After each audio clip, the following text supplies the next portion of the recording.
yo soy Watashi wa nanun ego sum. I am Chris, and this is Chris in English. And I hope you're doing well today. Happy Tuesday, and happy September. We made it to a whole new month. The last partial month of summer, the first partial month of autumn, and my birth month. Oh yes, we're going to be celebrating a birthday this month. We're going to be opening up a school this month. We're going to be doing all sorts of great things this month, and I'm happy and ready to share all of the great things with you. I hope you're doing well today. Let me tell you what we are going to be doing. Well, first of all, here's our question of the day. What's your favorite English word? That's a strange question. What is your favorite English word? Did you know that there are over 1 million words in English? And we keep adding new words? That's one of the marvelous things about this language, is how it can build and grow and absorb vocabulary from other languages just like yours. So, what is your favorite English word? We'll talk about that today. We'll also talk about a video game that allows you to fly economy class across the ocean. Yes, it's a flight simulator where you are the passenger in the cheap seats of an airplane. Wow, that sounds like an exciting game. And we'll talk about that game together today. We'll also talk about something I love called etymology. Lee, good to see you. I hope you're doing well today. Happy Tuesday. I hope you plan to eat some tacos. I know I do. Today we're going to talk about etymology. And etymology is a fancy word that means the history and origins of words. How did words come to mean what they mean? Etymology is the branch of linguistics that tells us that. We will have our coronavirus update, and we'll have our class chat, and we'll answer our question today. What is your favorite word in English? That's our plan for today. Let's get started. Let me tell you how we're doing with coronavirus here in San Diego, here in California, here in the United States. San Diego County is doing fairly well. We're off lockdown. Many, not all, but Nemo! Good to see you, sir. Good morning. I've missed you. You haven't been here. My poor little heart broke. It broke. Don't worry. No. I'm strong in my heart. I'm glad to see you. The San Diego coronavirus update. San Diego businesses are opening back up. Yeah, not all of them, but like 80% of our businesses are opening back up. Restaurants, office buildings, movie theaters, gyms, fitness gyms. So yeah, we're starting to open back up, and this is really, really exciting. Not everything is opening, of course. Bars and nightclubs are not opening back up yet, but we'll probably see those in a couple of weeks. How can I stop sobbing, Nemo? How can I stop? You know my heart is weak for you. You know, Nemo. You know that I would swim through every ocean just to find you. You know that. I would even use my lucky fin.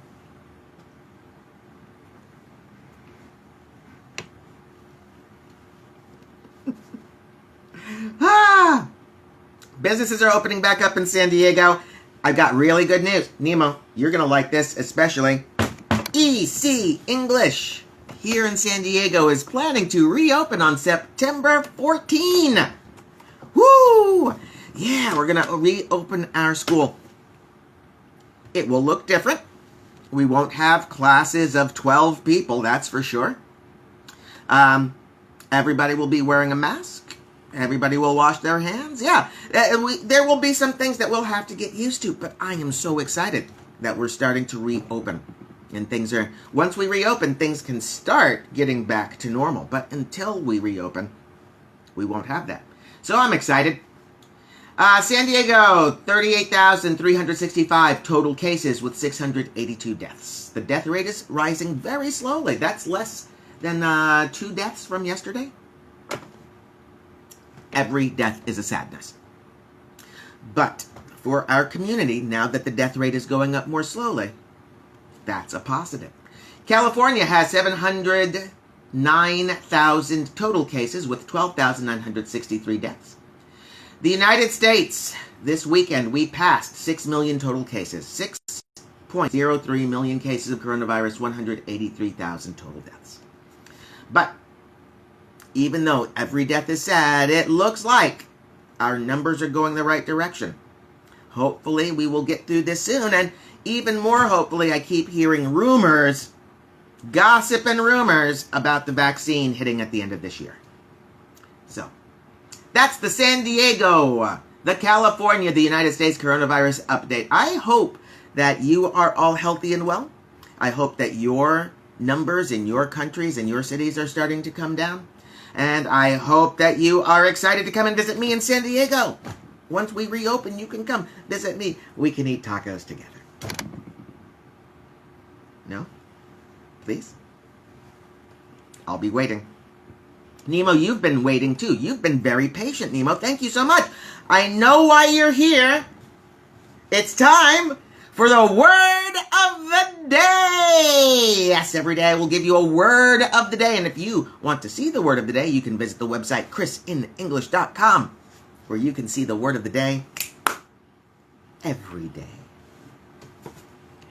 Our word of the day today. You know what, Nemo? I bet you are very curious about our word of the day. Very curious. Could that be a clue? Could that be a hint? Do you want to know? Wanting to know. Could that be a clue? Could that be a hint?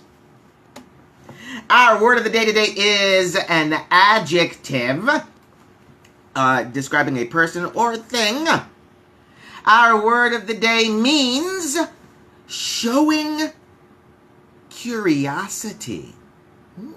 Showing curiosity is what it means. Our word of the day today is speculative. Speculative is an adjective, and it means to show or showing curiosity. Everyone was confused until the little girl asked a speculative question. Everyone was confused, but the little girl, she was curious. She asked a curious question, and the question helped everyone else understand. Speculative, showing curiosity. When the rowdy teenagers entered the store, the security guard gave them a speculative look. Speculative, showing curiosity. Here's your spelling. S-P-E-C-U-L-A-T-I-V-E. Speculative, showing curiosity. Interestingly enough, speculative has the word spec. Specu. Anytime you see that, S-P-E-C, S-P-E-C-U, probably has something to do with seeing or vision. For example, eyeglasses are sometimes called spectacles because they help you They help you see. Do you have a sentence using our word of the day, Mr. Nemo? Do you have a sentence using our word of the day? Anyone? You can write it right here in the comments. You can send me an email, chris@chrisinenglish.com. When this gets posted on YouTube or when this gets posted on Instagram, leave a comment there. I want to hear from you. I need to hear from you. Speculative. There's a new video game out from Microsoft. Maybe you've heard of it. It's called Flight Simulator, and I played Microsoft's Flight Simulator. Not the new one, but I played Microsoft's Flight Simulator back in the 90s. I got a sentence using our word of the day, and I got a new student, Molly! Hello, Molly. Good to see you. Hope you're well. Our word of the day today is the adjective speculative. Speculative, showing great curiosity. Nemo has a sentence. It says, when you said you would swim through the ocean, I started being speculative. Oh, yeah. Absolutely. If I told you I was going to swim from San Diego all the way to Switzerland, you should give me a speculative look. You should feel a little speculative. I like to swim, but not that much. Plus, I'm pretty sure sharks think I'm delicious. Video game called Flight Simulator. I played it in the 90s. I was bad.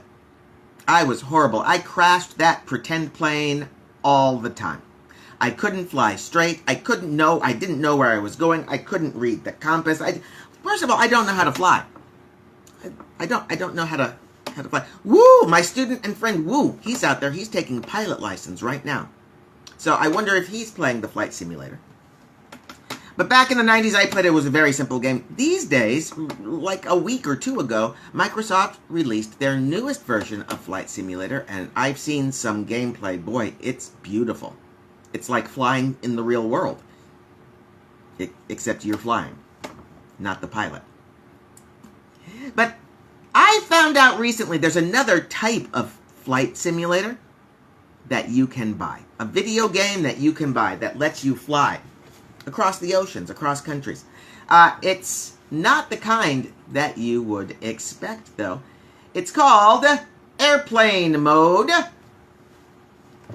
It's the only flight simulation game where players can experience the intense excitement of being an economy class passenger on a long flight. It's a video game where you are sitting in a seat that doesn't recline, that doesn't give you legroom, with bad magazines and bad movies. And yes, they give you the movies. They give you movies to watch in the video game. You can sit in your seat and you can watch a bad movie. You can look out the window and you can see where you're going. Apparently, looking out the window is very pretty because they show you the actual places where you're supposedly flying. I've got a question from Nemo. Can you explain when you put the word instead, E-I-N-S-T-E-A-D, in the middle of a sentence and when at the end? Oh, you got that correction. Good.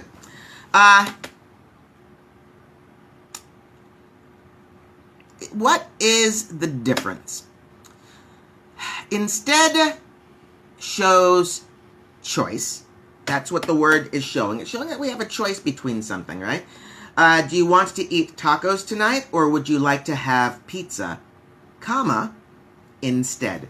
At the end of the sentence, we put the two choices before, and it shows us that we have a choice of those two previous things. When do we put instead in the middle of the sentence? I want pizza instead of tacos. First of all, when I say that, notice the preposition of. Very often when we use instead in the middle of a sentence, we'll use the preposition of. And we put the two choices on either side of that construction. I want tacos instead of pizza. Or, do you want tacos or do you want pizza instead? So, I think that's answering your question. If you have a specific sentence, you can tell me. Maybe that can help me give you a more specific answer. But that's generally what it comes down to. In the middle of a sentence, we would use the preposition of. At the end of a sentence, we wouldn't. But both cases show us a choice between two things. Does that answer your question? Or would you like me to give you a different explanation instead?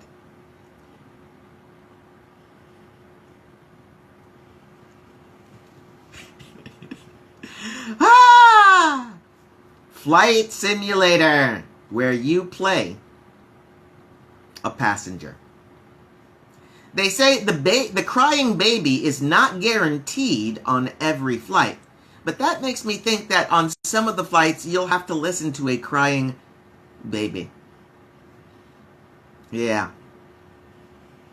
I don't think I'll be buying this game, but good luck to them. Good luck to them. What does whiskey mean? What does the word whiskey mean? Does anybody know what the word whiskey means? Of course you know what the word whiskey means. Whiskey is an alcoholic drink. It was made popular in the American West. So Nemo's saying, so in fact, there really isn't a difference.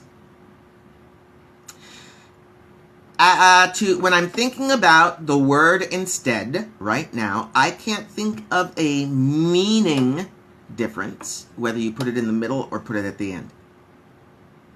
It just shows choice. In the middle, you do want to use that preposition, but I do think that's off the top of my head. That's the only difference I can think of. I'll tell you what I'll do, Nemo.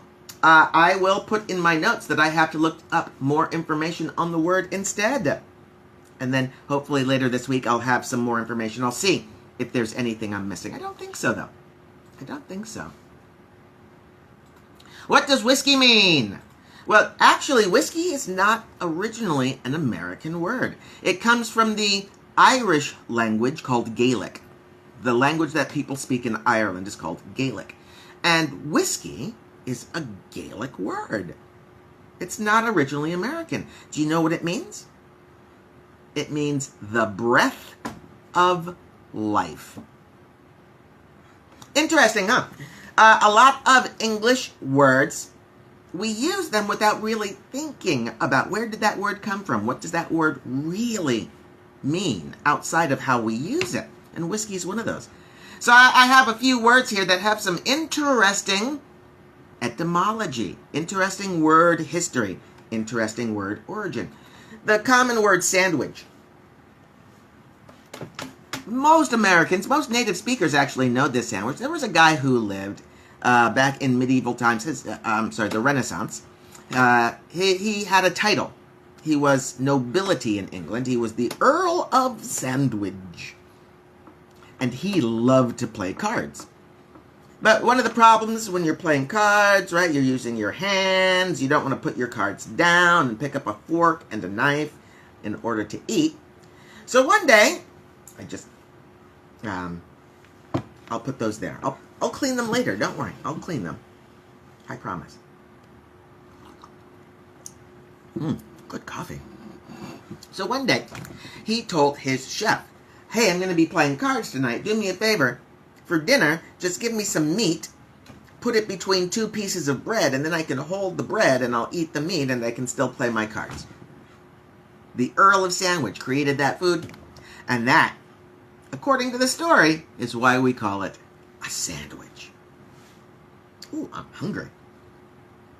One of my favorite words is disaster.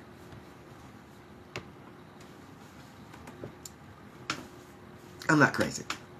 I don't love disasters, obviously, but the word disaster is so interesting to me. Dis, meaning wrong or bad, and aster, meaning star. So the word disaster means bad star. Yeah, and it comes from the time when people thought misfortune and bad luck was controlled from the stars in the sky. If you had a bad star, you would have a disaster. Yeah. Did you know that the word muscle is actually Greek? It comes from the Greek, and it means little mouse. Muscle. Muscle. Little mouse. My mouse is not so little, right?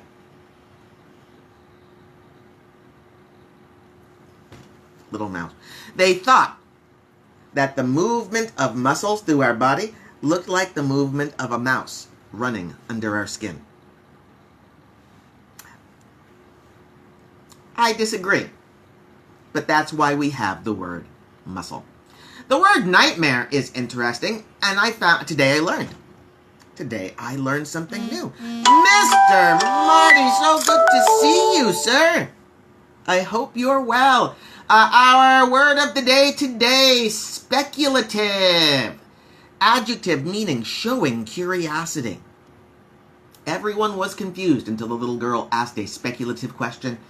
When the rowdy teenagers entered the store, the security guard gave them a speculative look. And right now we're talking about word origins. Word origins. Etymology is a fancy word, etymology, and it means the history or origin of words. Yeah.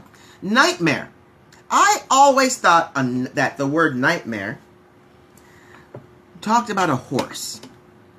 Maybe a black horse that rode through your dreams.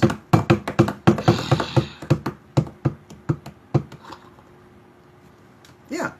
Mare, in English, is a female horse.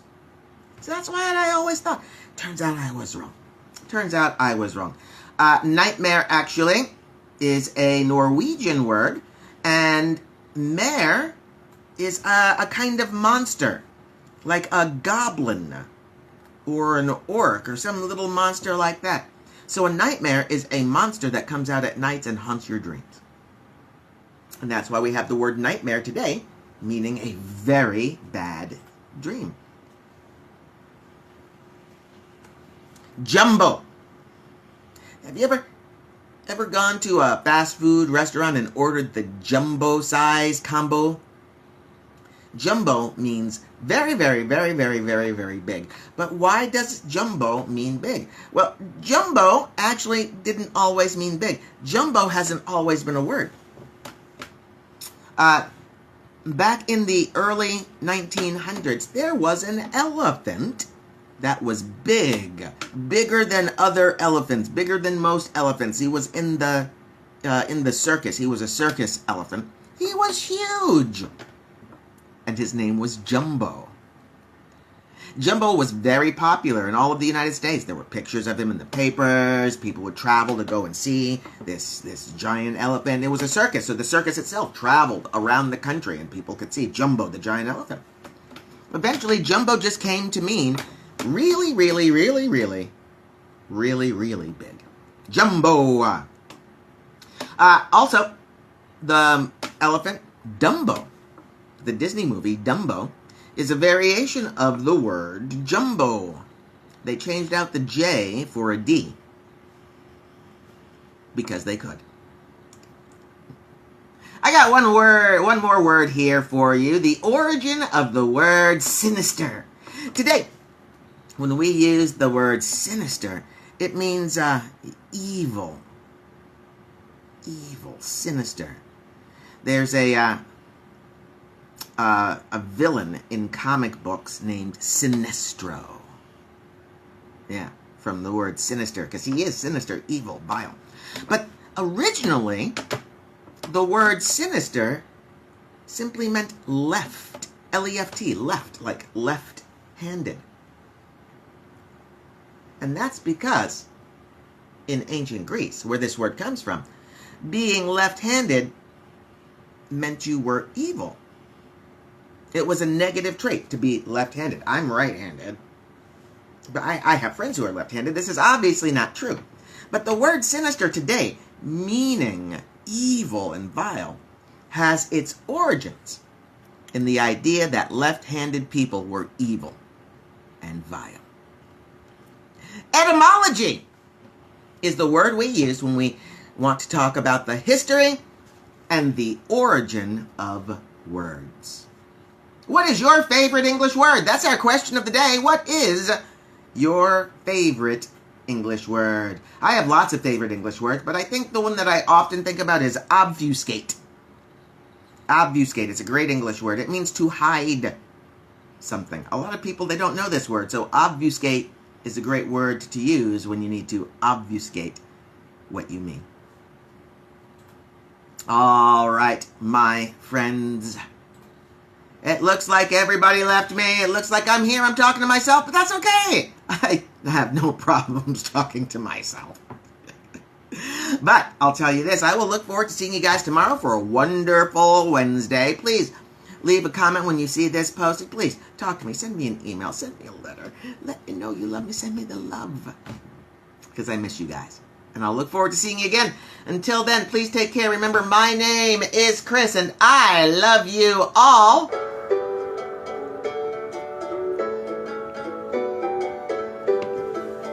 Go away.